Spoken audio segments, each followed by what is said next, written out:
Here we go. What's up, everybody? Welcome to episode 31 of Unfiltered. I'm your ChanManV. Today we got some Dreamhack Winter, some IEM Singapore, some WCS Championships, a little bit of MaximusBlack Drama, and of course we've got viewer Q&A with you guys. Just a really busy week. I mean, this last weekend was insane with 3 major events, and this coming week should be pretty crazy too. So, got to get things started here with Mr. Destiny. What's up, buddy? What's up, buddy? How was Turkey Day for you, man? Awesome, I ate turkey. All right, cool. And then we got our guest, Mr. Richard Lewis, back from Dreamhack. Actually, when did you get back? Literally last night. Like, I mean, it was a day. Yeah, so last night was a day of traveling. It's been fucking horrific. Like, getting to Jan Scherping, like, I love Dreamhack. I just wish they weren't holding it in the asshole of Sweden. Like, it's fucking so hard to get there in what is ostensibly a civilized country. It shouldn't be that difficult to get there. So, yeah, I'm pretty fucking wiped. Which is why, as Stephen and Chan are fan, I'm actually wearing pajamas. Like, if we see a butt crack, t-shirt. We gotta have a butt crack. Just cut to commercial if for any reason I need to bend over, because these gym jams don't quite fit like they used to. All right, so, we've already had a butt crack sighting pre-show, so we'll see if we can get one on the show. Yeah, but, yeah, so crazy holiday. I mean, I was trying to catch as much of the esports events as possible, but it was pretty hard given that we had so many things going on too. So I figured it would be good to talk about all of them and whatever we did catch, and then have Richard here, who was at DreamHack covering the whole thing, help us recap the whole thing. But yeah, let's kick it off with DreamHack. So Steven, do you watch any DreamHack? I didn't see much of anything this weekend. I'm not gonna lie, I've been really busy. All right. Okay, cool. So DreamHack for me, I caught the end. I definitely caught the end with Tasia obviously winning yet another DreamHack. I mean, he owns that tournament. Caught a few. Oh, I guess I did watch that. I watched the finals. Okay. And the awkward champagne opening again. Yeah. They still. You would have thought with all the fucking practice he could open a bottle of champagne right now, but no, it was still awkward as shit. I don't know, man. I think that's just never going to end. That whole champagne thing is never going to end. I was hoping it would escalate into something else by the end of the year, but Robert loves that champagne opening. I don't know. No, they should never keep the opening. Like, I just wish fucking players would just. It's not like they don't earn bank. Like, just buy a bottle of champagne once, practice at home. It's not hard. Like, I'm working class shit from the UK. I can open a bottle of champagne in a stylistic fashion, man. It's not hard. Like, come on. Yeah. I don't know. I think it's better if everybody else is opening it and just spraying him. I think that would be a cooler sight than just one guy just opening one bottle. It's kind of weird. But what'd you think of the games? Steven, did you catch any of the games in the finals, or I don't just literally watch the understand. end? I don't understand how Life plays at all. It's really strange to me. He was pretty amazing this weekend. I mean, the finals were kind of weird, but he plays this like the style he plays. It always seems like he's like stuck in the mid game, but like he kind of manages to make it work always. I don't know, with the multi-prong pressure and shit. I think usually you just expect Zergs to like run out of shit by the time they throw away that many units, but he always has more stuff ready to go. I don't know. Watching him play Tasia, there were so many games where I thought it was over, like. And it would carry on for like another 30 or 40 minutes because he's so good at doing so many things at once. Like, it almost looks like there's 2 people playing for him, and he always has more units and shit ready to go after he's used a whole bunch of stuff for different counterdecks and shit. I don't know. It's really cool watching Life play. Well, I mean, Life's famous for his lane control, right? I mean, he literally loses. He gets so much out of lings that's amazing. Saying that lane control is actually good. Not famous for something like casters like Circle Jerk him and suck him off or whatever. But because he's like really fucking good at that shit, he's really good at his multitasking. It's really impressive. Right. Naniwald had a pretty good tournament too. Richard, you catch any of Naniwald's matches? Yeah, I mean, here's the thing. Like, I was kind of torn between like having to cover multiple tournaments, so it was very difficult to sort of keep up with everything all at once. And we really only followed the StarCraft sort of as it progressed and snowballed, and once it got to the Korean stage of the tournament, right? But yeah, I mean, I always love watching Johan. I'm a big fan of how he plays.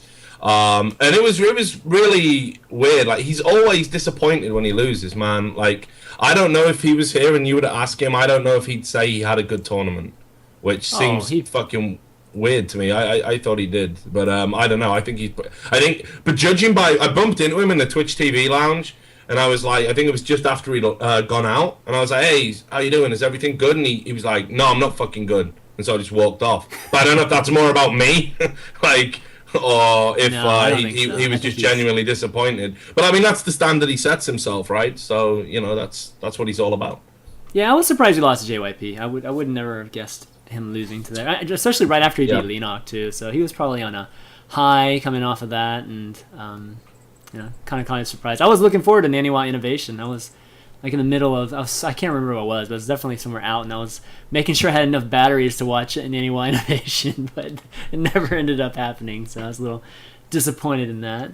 But overall, I think the StarCraft side of it was quite, you know, it was good. It's kind of expected. I think did it get to 100K? I think it got to 100K at one point, right? Every time I looked, it was like 90 or so, something like that. Yeah, I was gonna say, I know it hit 90. So. Okay, well, I think the most successful one, I think when Naniwa made some deep runs this year, I think it got to like 130 or 140 or something. So it doesn't sound like Dreamhack Winter, from the StarCraft standpoint, was you know, it hit the highs for the year, but the Counter-Strike event was pretty crazy. I mean, you know, Thorin and Scoots obviously kind of leading the way, you know, just with that production stuff. But the production was completely different. The production was pretty different than anything we've seen, I think, from any other Counter-Strike events. Why don't you talk about that a little bit, since I know you're a CS guy too. Sorry. Can't hear you, man. Can't hear you, Richard. Yeah, well, am I too quiet now? No. You're like barely even audible. Like, holy shit! Like, mic problems. These people, man, they want it all. Right, hold on. Let me just. There we go. That up there. Is that better? Yeah. No, I'm not deafening anyone now, right? Because if I am, it's fuck it. It's staying like this. If I'm deafening you, go fuck yourself. Right. So Counter-Strike. Basically, I mean, I had like no real sort of high fucking hopes for it at all. Like, in terms of. And this is just being honest, you know, like DreamHack hadn't sort of really invested a lot in the game in the past, you know, whereas you would associate like an Intel Extreme Masters as maybe being the benchmark for that particular game. Yeah. You know, the analyst desk they announced had some people in there, which I wasn't entirely sure how that was going to work out. You know, there was some guys in there who was thinking you don't know enough about the game and you're going to flop. And there was some people thinking, yeah, okay, you might be good. And it was really weird, actually, because some of the people I didn't think were going to do good did great, and some of the people that I was really banking on to be good were terrible. Well, who like in particular? Okay, well, I mean, like prime example, like if Jonas BSL was using this as like an audition to get more jobs in the future, he would have been told, you know, by the casting guy, don't call us, we'll call you, right? Because his hosting was fucking appalling. He didn't know the names of the teams. He kept getting them wrong. He was just like a fucking deer in the headlights for a large chunk of it. And I know Jonas, and I like Jonas, man. Like, we worked together at CGS back in like 2006, 2007. And he's a real journalist as well, like one of the rarest of breeds.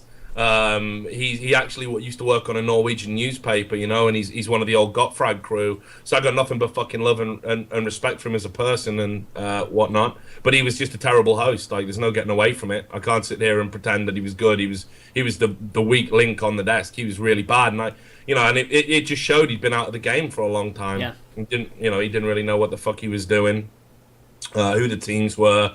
And he was really reliant on the analysts to sort of carry him. The analysts were great. Like, Thorin, I honestly thought wouldn't. Awesome. I didn't think, because like he was like ripping on CS:GO. Like when he was talking about the development of CS:GO, he actually wrote an article, which I always rip on him about it. It's just friendly ribbing, but it's got one of the most terrible lines in an article ever. He said, because Valve asked Counter-Strike Source players how to make the new version of Counter-Strike, he wrote a line saying, you wouldn't ask a gay man how to design the replacement for a vagina, which is like, it's just like, what is that line doing in a fucking esports article? Okay, but anyway, so he did really well. I thought, like, as someone who had rejected CS:GO at the start, he wouldn't give a shit. He wouldn't know the teams. He wouldn't understand stuff. But yeah, he did, and he did a great job. Sir Scoots, my love for this little bald wizened gnome grows on a daily basis. Like the bromance levels are off the chart between me and him right now, and I thought he was just so fucking good at what he did. Like, he just added some real class to the proceedings. Tosspot, I didn't know how he was gonna do because he's been out of the loop for casting for a while. Because obviously now he's like the Twitch TV European manager. So his job, the GIF. I know.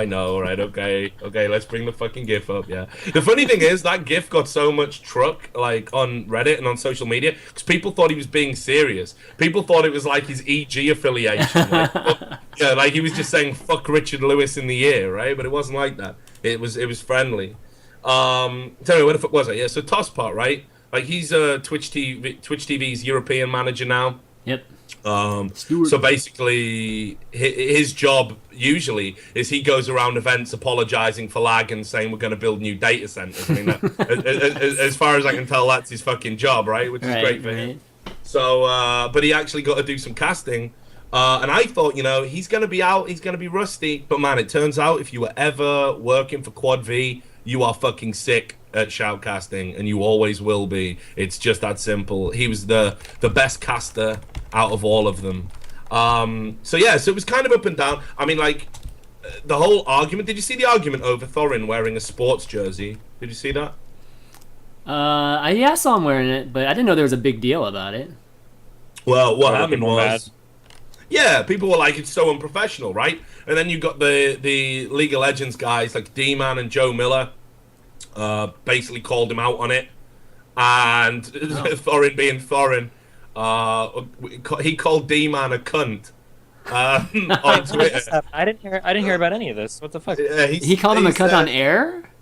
No, what happened was he went on to Twitter and D-Man said, but it's a shame that there isn't a dress code or something like real, obviously targeted at Thorin, but a bit vague. So Thorin just replied with, "Don't be a cunt all your life. Take the day off."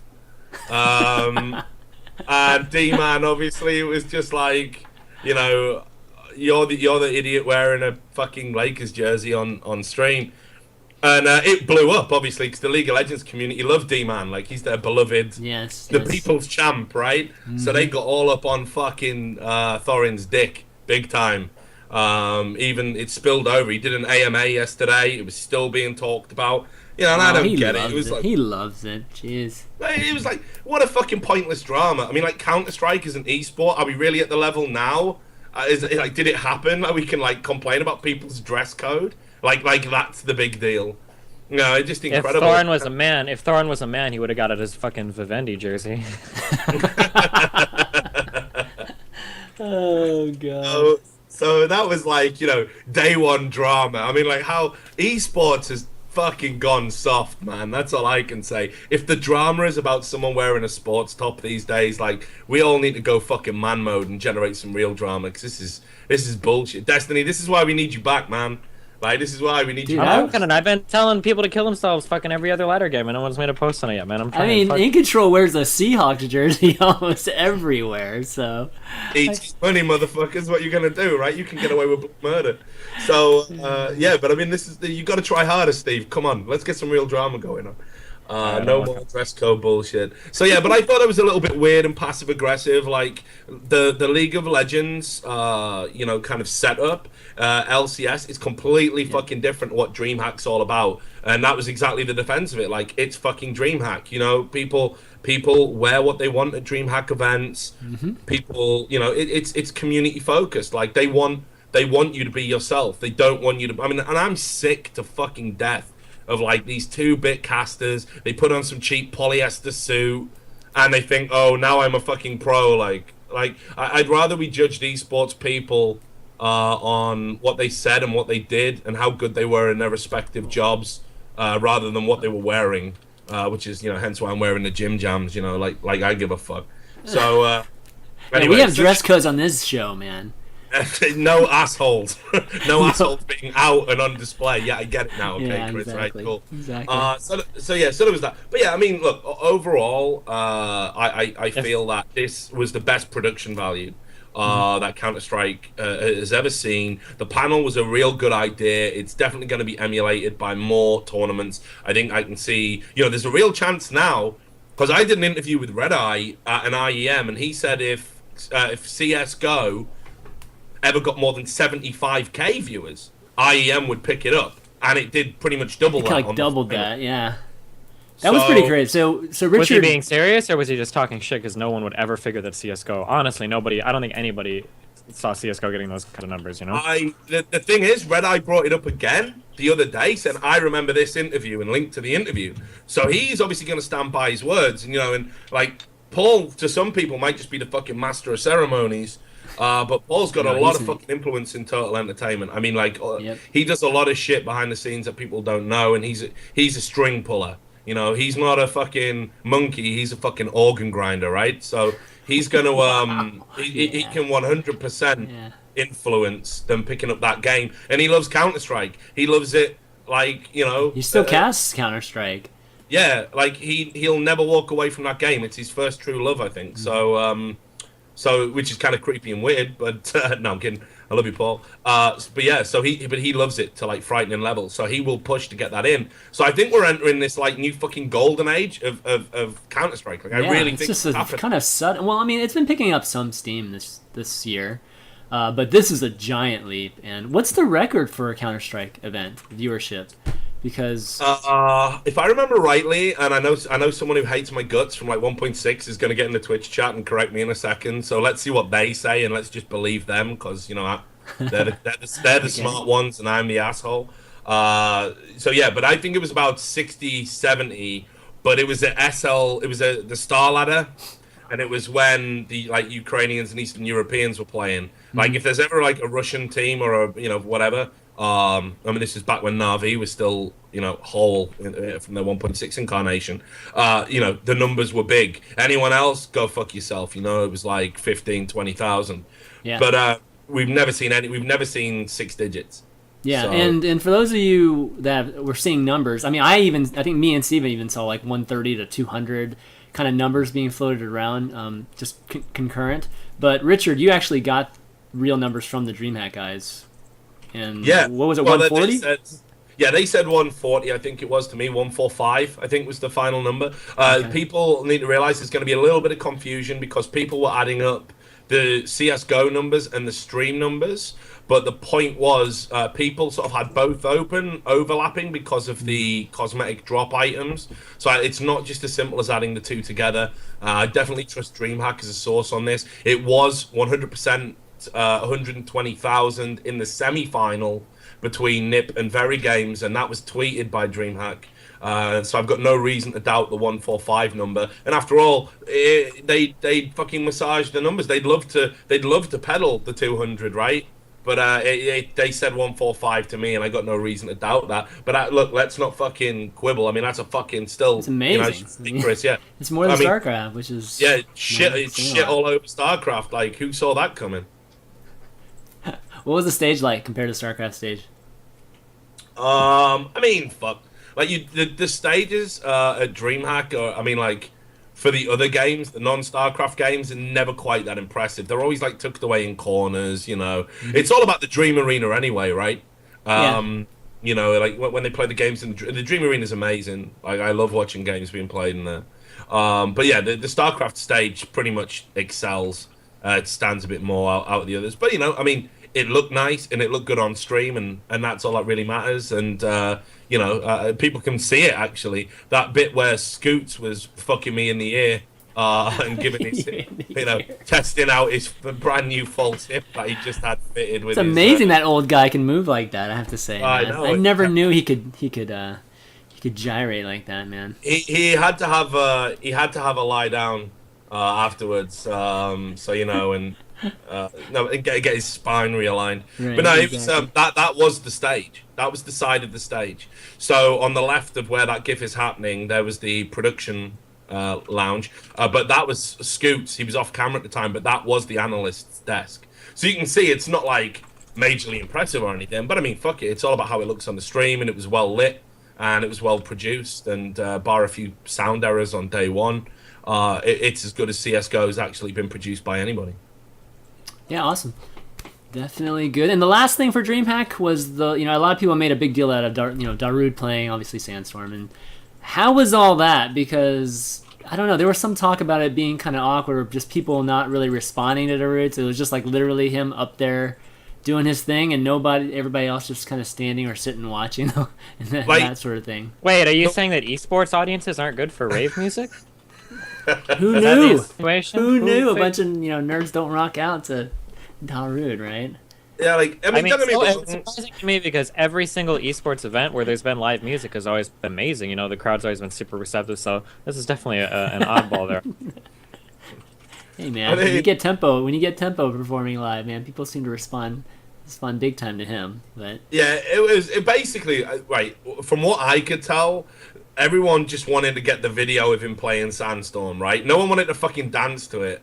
It was like all the press, like no one gave a fuck. I don't even think anyone tried to interview Darude. Like I had the plan, I was going to interview Darude, and I was going to do like a funny interview, like a troll interview with him. But obviously with things that happened on the weekend, I didn't have time. I was going to say to him like, obviously you wrote that really popular dance hit, Children.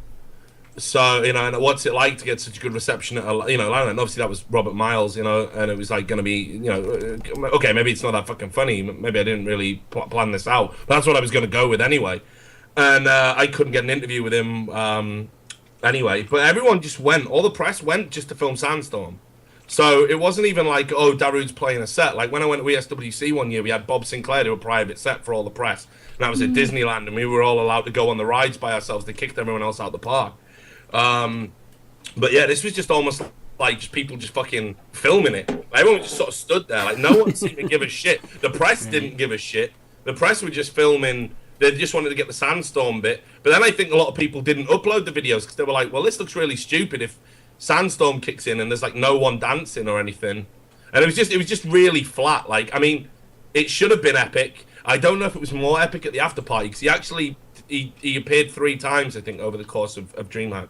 He was doing a private set at the after party, but I couldn't get into the after party, so I don't know about that. You couldn't get into the after party? Nah. Like, not just because it was me. Not just because it was you. Okay. Like, I mean, it wasn't like specifically they had my photo up, like they do in bars over here. Right. It was,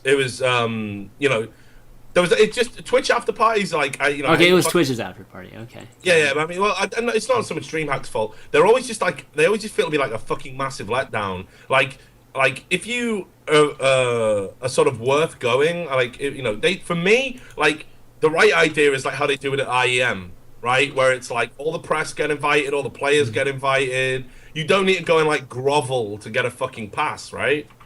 And what happens with the Twitch after party is like, I know it just feels like you've sort of got to beg and you got to ask. And Tosspot gave me my invite, I think it was, and said, go show your fucking wristband or whatever.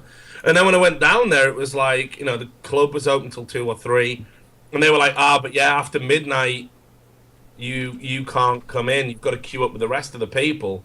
And if you've ever seen the people of Jan Scherping, they're not your typical Swedes. They're not the beautiful blonde types, right? There's some fucking freaks in Jan Scherping. Right? They ain't the beautiful blonde Swedes, right? There's some real creatures in Jan Scherping. All right. And I was like, I don't really know if I want to queue up with these creatures like for fucking 30, 40 minutes to get into an after party where everyone's so fucking boring. All we do is talk about esports anyway. Like, so I just waited, and there's always like an after party, right? So I just waited to get invited to that, and that's where the real shit goes down. So yeah, I didn't even get into the after party, but apparently Darude played a set there. But I got no idea. I mean, because like, can anyone name me another song by Darude apart from? You're good. I'm sure Stream Chat can. I admit I can't name another song from Darude. If you fucking can, like, I don't know, you fucking fuck yourself. Like, I can't. So I don't know, but he played like an entire set apparently, and of course probably played Sandstorm again, and maybe Children by Robert Miles. Who knows? So just to get that bad joke in again. All right. Well, I didn't even change the freaking. Oh, I gotta get it up for a second. There we go. Dreamhack Winter. Now we're gonna move on to let's move on to IEM Singapore. and talk a little bit about that. Obviously, these things were going on, not obviously, but these things were going on pretty much at the same time, yet in different time zones. So it was almost like 24 hours worth of StarCraft, I think, each and every day this past weekend. And IEM just happened to be at a time where I was actually at home more since it was at night. So I was able to catch a good bit of IEM Singapore. And what did you guys think? I tried to watch Scarlet. I tried to watch Scarlet, but she got knocked out, and then I didn't give a fuck anymore. Yeah, the Scarlet games were by far I think the highlight of the tournament. I mean, her series with Bomber, kind of a rematch series with Bomber, actually a couple times from the Red Bull event were quite good with Bomber. Bomber won the first one, right? Bomber won the first one, and I think Scarlet beat Bomber the second time around. But that did you watch that Dream match? That it was game 3 or game 2 where she was so far behind, and all she had were like 30 mutas, and she like ended up winning that game, clawing back in and winning that game. Did you watch that, Steven? Nope.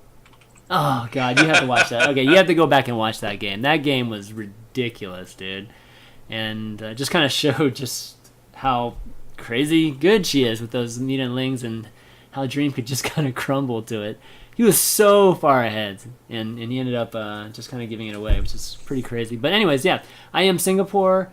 Actually, one thing we forgot to mention with DreamHack, like just going back really quick, is just the hosting and stuff like that. What'd you think of In Control and Smix, and just even just the casters? I was just me leading it off. I was actually pretty impressed with the job that Jeff and Sue did at the event, because Sue actually ended up taking the final interview too, which I guess she has been doing recently with the Korean, if a Korean wins. But she did a really good job. I definitely saw a lot of improvement in her, and can see her doing a lot more of these events. But Richard, what'd you think? I mean, look, I definitely don't want to get into the whole, Smix thing. It just seems to be like a fucking minefield, like, so I'm not really, it's definitely Destiny's area, not mine. Jeff is fucking great at what he does. Jeff's a natural born entertainer. He fucking hates my guts, maybe, I don't know. But I'll never say anything bad about him, because he's good at what he does. He's an infinitely fucking better entertainer and caster than he was a player at any point in his career. I wish he would fucking focus on it more and do more stuff and sort of break it up a little bit. But it'd be nice to see him sort of out from under the EG thing, because I always think there's so much more that could come from him. But the EG media stuff, the way they handle it, the way they contract their players up, we don't actually even really get to see the real Jeff, man. And he could be like, yeah, go on. As fucked up as that sounds, actually that's a really good point. If Jeff were to break away from EG, he could probably do better on his own. If you really think about it, Jeff is almost, at least in StarCraft 2 sense, kind of okay. Sorry, this sounds really dumb. What exactly is going on with Jaedong right now? Is he done with EG, or because I remember seeing no, he's done with Team 8, right? He's not going back. So so Jaedong's not going to be associated with EG anymore. No, he's still going to be with EG. He's just not going back to. He's not going back to Team 8. So yeah, he's not going back to Team 8. That? So I think he's staying with EG. I think he's just staying with EG as I think they're just going to sign him like they sign any other player, kind of thing. Instead of like a rental type of thing. I don't know. I don't know how that. I don't know what the second, like the first 6 months were something, right? And then they did some other type. He was like licensed from that team or something. Yeah, something weird. Like it's like a rental basically. But now I think he's I think I think recently, just like today or even yesterday, they were talking about him just not going back, and he won't be part of Pro League, that sort of thing, and which is kind of weird. Jeez, but so that's that. I mean, that's the deal with Jaedong. But yeah, so just picking up on that point, Steve. Yeah, I mean, I definitely agree with that. I think. Yeah, I mean, because like the reason I asked is, aside from Jaedong, like who else do you associate with EG? These days? That's like really big now. Like they had a lot of big personalities, but I feel like In Control is like, I feel it sounds really dumb to say. I'm trying to say this, but it almost feels like In Control is kind of bigger than EG at this point. Does that make sense? Like obviously EG has more sponsors and financial backing and whatnot, but in terms of like StarCraft 2 like recognition and shit, I like EG it was like Idra, Machine, In Control, Huck, and then like everybody's kind of everybody's kind of like fizzled off, and now it's just like In Control is like the only one out there like really carrying EG's brand around. think it's like huge recognition everywhere, you know? Yeah, and that's what I think, man. I think there comes a time when you kind of like you always outgrow the brand that you've sort of helped grow, and like one of the things that's fucked up for Jeff is he gets so much hate on Reddit and stuff because he feels the need to sort of wade in and get involved and defend like EG's fucking awful. You know, I mean, what are they doing these days, right? Like fucking burning orphans or some shit, like whatever terrible atrocity EG are involved in this day. Like Jeff's the guy, right? So he's got to come out and fucking defend it. He's the guy who's got to come out and say, oh well, you know, there was a good reason to burn those orphans, and you know, after all, you got free pizza and blah blah blah, and you know, it sucks to have to do that for him. But I get why he does it. You know, he's getting he loves it. He's probably getting paid a decent amount because he is kind of like one of the faces of EG right now, like you guys were saying, and that's probably that's how he's getting paid. He's not getting paid as a player. Come on, I mean, no, he's getting paid a decent amount, but there's so much restriction that he has on himself being part of EG. There are so many jokes that he can't make or situations he's got to. He just has to tread so carefully. And I feel like kind of like what Richard says, like when you're part of a big team like EG, then like that's kind of who you are. You're like EG in control. So like who is in control? Like what would he be like if he didn't have to worry about, you know, carrying that entire weight of all of EG behind him all the time? You know, like is there stuff that he could do that would be a lot more entertaining? Is there other ways that he can engage himself in the community? That to be fair, I think we are kind of seeing him a little bit. You know, just a little bit, not separated from EG because he obviously he's still on EG. But we are seeing him in the light of him doing his own things now. The way that it works with EG is every single fucking time, and every single time some bullshit happens with EG where something happens where a player is caught on something that's even remotely humorous, everybody's getting fucking emails from Garfield being like, fuck off, like why you guys, like I got an email from somebody saying like I know for a fact that fucking happens from people that I've talked that used to be in EG or whatever. I know for a fact that fucking happens where every single time you see like Jeff might make a joke. Like I guarantee you that he got in trouble for that shit that went down with Too Good a couple weeks ago or whatever with the Scarlet thing. Yes. Like every single time any kind of joke like that is made, like In Control can't really, man, without sounding like an asshole, In Control could do the European style humor better, like so much better over there if he wasn't held down by the crazy fucking EG marketing machine, if that makes any sense, you know?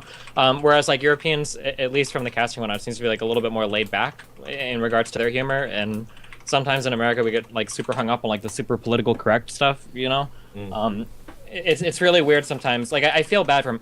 This sounds really stupid, and it's hard to relate to, but like I'm telling you that behind the scenes, like every single time, like there are so many really small jokes that a caster might make on EG that like the audience doesn't get at all, or not. I mean like they get them, but it doesn't seem like a big deal. Where they're getting like bombarded in emails later from Alex, and like, oh, we got one email from one guy who's a fucking Jehovah's Witness who heard you know, make a joke about witnessing door to door, and now he's really mad, so I'm docking your pay for that. Like it's really like being on EG is really fucking stressful, and there's a lot of bullshit that Alex does behind the scenes fucking with players like that. So I can really vouch for that, Stephen. One of the stories that, like, you know, I mean, like, this is where I really gained a lot of respect for Jeff. It was like at Home Story 5, and Jeff had been casting and been on the couch all day, and we were out there in Krefeld in Germany. It was a massive fucking heat wave.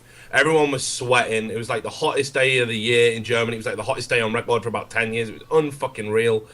We were all sweating. And so it gets to the end of like the event, the last couple of days. Oh god, this is about pants.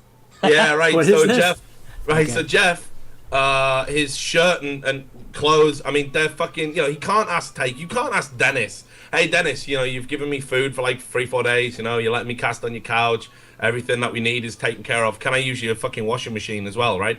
So he's got a top. I don't know if you ever wore a gaming top, right? But they fucking stink after a while. I mean, like you can wear them for 6 hours. It doesn't matter if you're the cleanliest person in the world. Whatever material they make them out of, it's designed to make you fucking stink. So he wasn't smelling too fresh, right? So he wore a non-EG top, which you would do because who wants to smell? Especially on a hot day in a fucking house full of gamers, right? So he wore like a non-EG branded top and went on stream. And he got chewed up to fuck over that, like, and got told, you cannot appear on the stream without wearing a fucking EG top, right? And then it was like, I don't know, there was the thing about the fucking pants as well, right? Like, didn't he wear some fucking, I can't remember what it was, man. The pants story. Yeah, there are issues.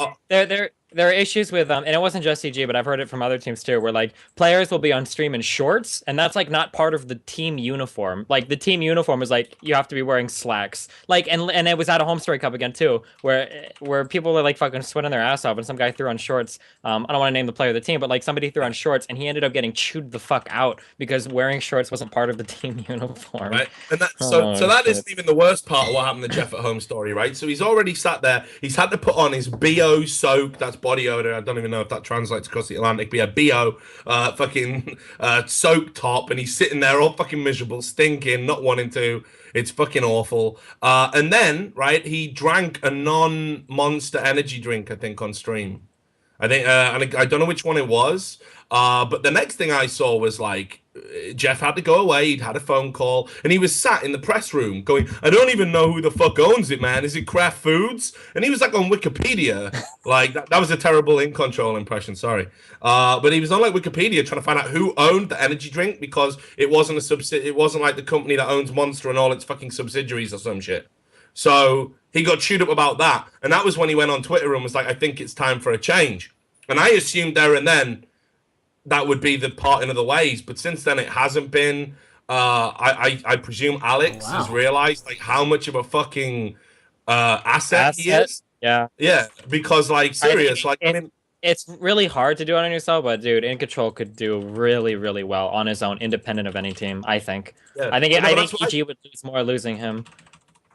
And he's a fucking great guy. Like, I mean, look, me and Jeff have had arguments and disagreements lately, but every disagreement I've had in esports with EG guys is always predicated on the org. Like, the minute they leave the organization, we lose the fucking hostilities. Sir Scoots, prime example. When he was at EG and he was having to act all corporate and shit, I used to chew him up about it. I used to call him a little corporate bitch. And then, you know, we did an interview the other day and he was like, yeah, you know what? I said some shit because of the whole EG thing that really wasn't accurate. You know, wasn't shit I wanted to stand by, but that's business, right? And now, like, me and him couldn't be fucking cooler. And I like to think that if the EG could just lose all of that fucking fake bullshit for 5 minutes, you know, that would really help him out. But if that's not going to happen and it's all about money, right? Then I would love a guy as cool as Jeff to get the fuck out of it and be like the American Too Good or whatever the fuck, you know? Because he's easily got that capacity. He's that good at what he does. Yeah, he's been on a real roll lately too. You know, with the home story now. Man, my kid is like screaming. I don't know what the hell. But but he's been on a roll with home story and then now with DreamHack. So, it's.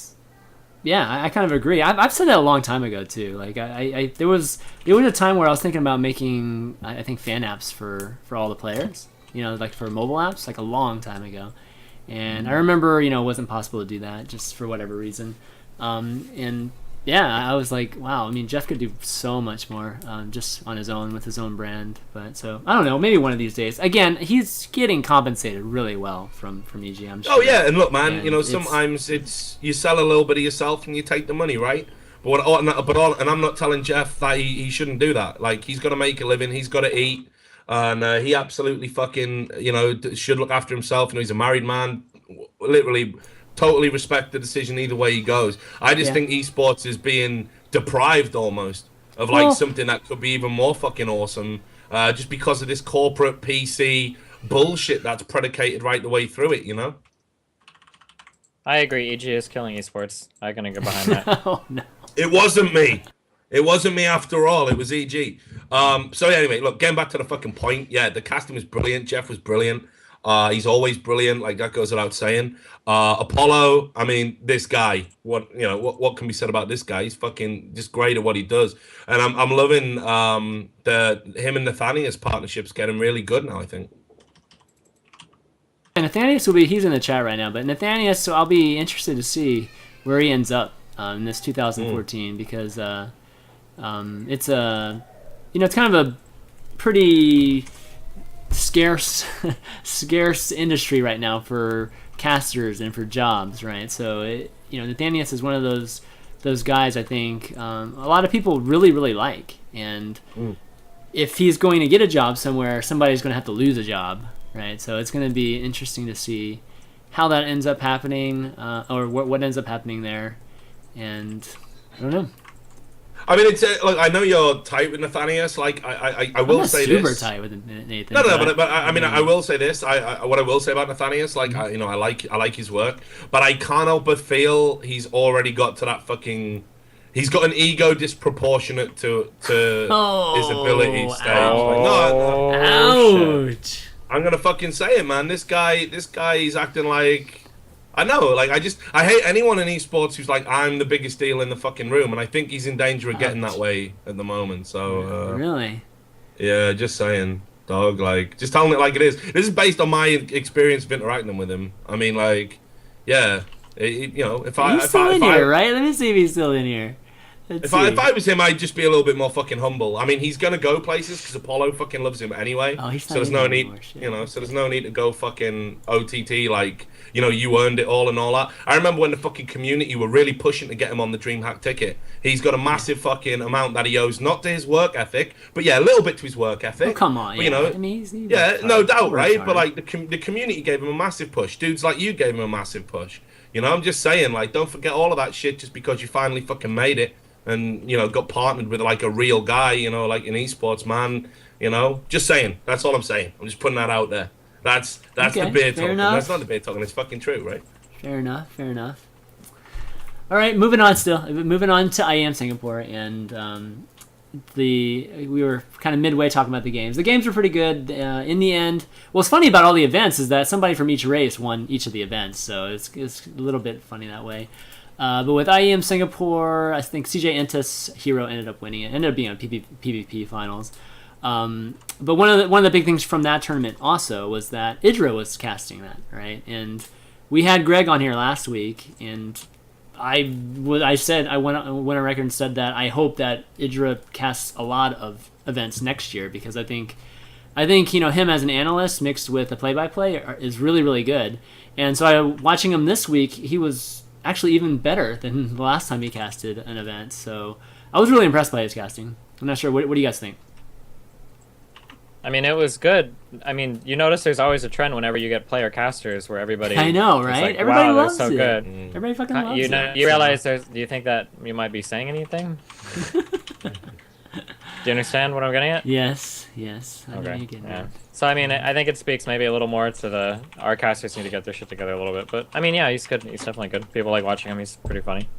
Well, the casters are never going to have that kind of understanding that somebody like Idra, fucking Bostius, monotone. He's not as monotone as he was the last time I remember him. Actually, anyways, but what were you saying, Richard? You were about to say something. Oh, I caught a little bit of this, but first thing I will say is, like, I always, like, there's, like, again, Greg's another guy who dislikes me because of the EG connection. He says I'm a fake bullshit tabloid journalist. I mean, yeah, he wants to be on here one of these days with you. I know. I and this is what I mean. Like, it's something I'd like to do, but I just think, like, I know what would the show really benefit from, like, two guests just fucking literally arguing over every point? Like, he's gonna disagree with everything I say. And here's the thing, like, what Did Greg you not is, watch the Thorin episode? I mean, well, yeah, you know, true that, right? But no, Greg's I think a contrarian, and I think he sort of had to be. Like, one of the things that Greg was always really good at was, like, if he underperformed, he could complain about something that he knew would be super unpopular and make him super unpopular, and everyone would be saying, "Oh my God, Idra's a dick," right? Or Idra's so honest and so based. And while they were fucking saying that, they weren't saying actually Idra can't play. So Greg, being a good caster, doesn't fucking surprise me at all, because he's always had a super smart awareness of, you know, how the community's going to react, how the media's going to react, how he can use that to his advantage. And I think he got a little bit complacent at EG. Like, I think he didn't think he would ever get kicked or removed. I think like, you're overanalyzing that. I don't think he. I think Greg's a smart guy. And this is actually, whether he wants to accept it or not, this is actually a compliment. I'm saying he's got all his fucking faculties. You know, he's switched on. So him being a good caster doesn't surprise me at all. He's a personality. I mean, that's like the most important shit anyway.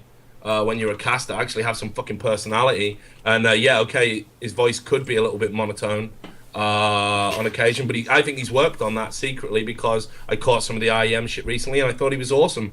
I think he's going to be really good and a good asset to the casting community. And you know, I wish him every success, actually. So yeah, I mean, I think everybody's starting to realize that Idra's a super nice guy. I mean, it's just, you know, that persona that he took on was mostly because of BM and rage whenever he would lose and stuff like that. So people, kind of took it to, I think, saw this image of Idra on a different level.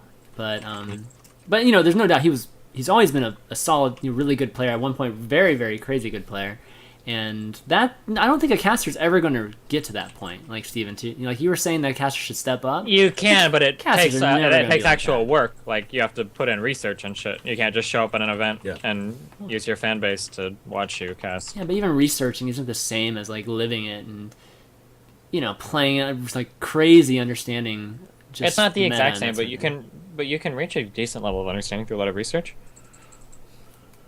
Yeah.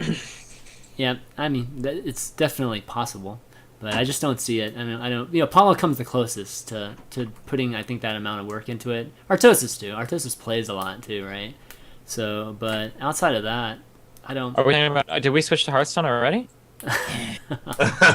I've ain't talking to me about Hearthstone. I'm still pissed. I've never seen Artosis like working or prepping for an event, but I have had the pleasure of seeing Sean do that.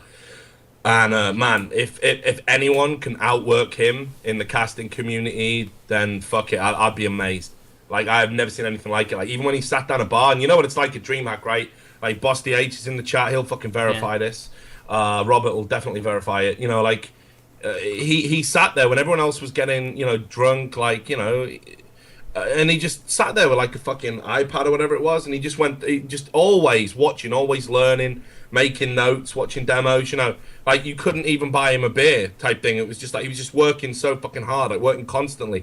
Even when he gets to the event, he still uses his time off from the event when everyone else goes to bed or goes out and has a drink or meets people. He still uses that time to broaden his skill set for like the next day, like always watching demos and shit.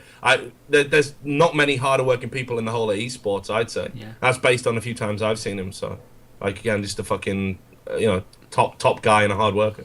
Yeah, it's almost to the point where it's just assumed that Sean's going to be Apollo. When we say Sean is going to be good, he's going to be solid pretty much every single event he works. But definitely kudos to him for that. But overall, IEM Singapore. I don't know. The numbers were, I mean, it was in the middle of the night, like for us over here. So the numbers were only so. But at least from the standpoint of Twitch, whenever I was looking at it.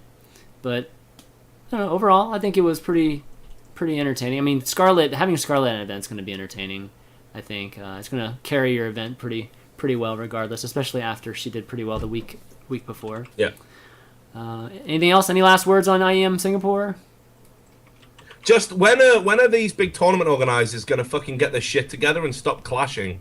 Like, how the fuck can anyone clash with DreamHack Winter? Like, what are you fucking thinking?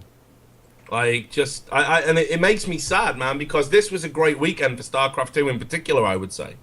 But it was a great weekend for esports. But I think the StarCraft 2 community has really suffered because we had 3 events all running fucking simultaneously.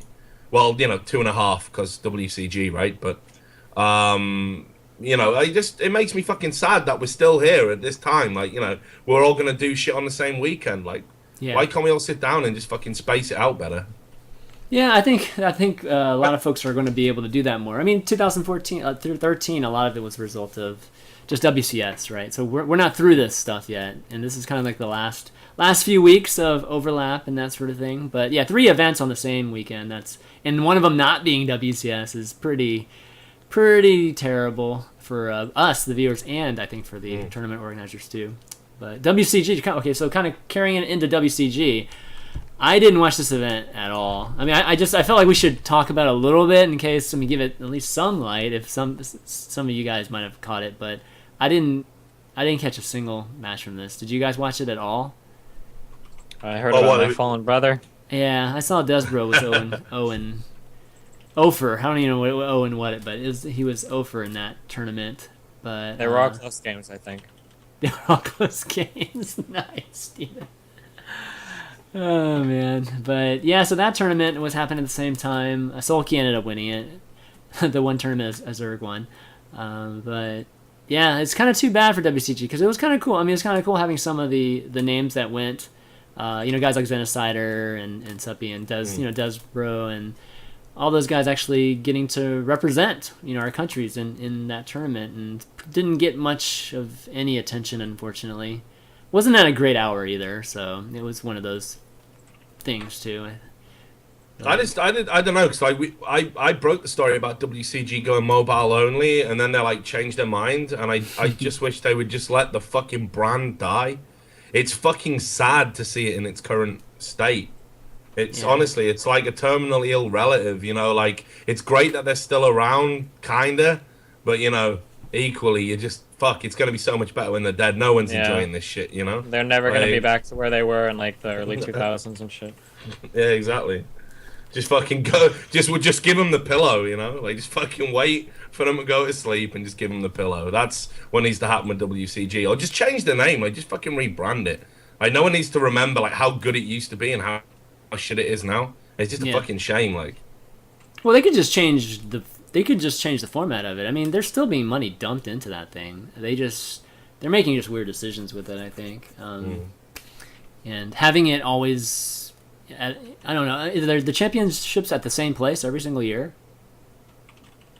Do they switch it around? I'm not even sure now. Yeah, it's always somewhere across the ocean. So it used to be the WCG. Obviously moved around. It truly was the world cyber games. It jumped all over the place. Yeah. Now it just seems to be like as close as we can fucking make it to fucking China. Because that's that's where China and Korea, because that's where the money's coming from, right? Yep. So I mean, on both counts. So it's just, I don't know. It's just fucking sad. Like just fucking. It needs to be part of its misery. But I mean, like I totally respect, kind of, the players that went out there to get paid. Like fuck it, you may as well take their money. I'm not saying they should have all gone to DreamHack and made that a bigger tournament, or they should have gone to IEM or whatever the options were. Like fuck it, man, take the money that's there. And WCG, they put up a pretty decent prize fund for StarCraft 2, and it's good to see some decent players actually took advantage of that, and some not so fucking well-known players, got a bit of profile raised out of what is basically a terrible event these days. Yeah. All right, guys. Well, we'll move on to some Maximus drama and do the viewer Q&A. But let's take a quick break, and we'll be right back.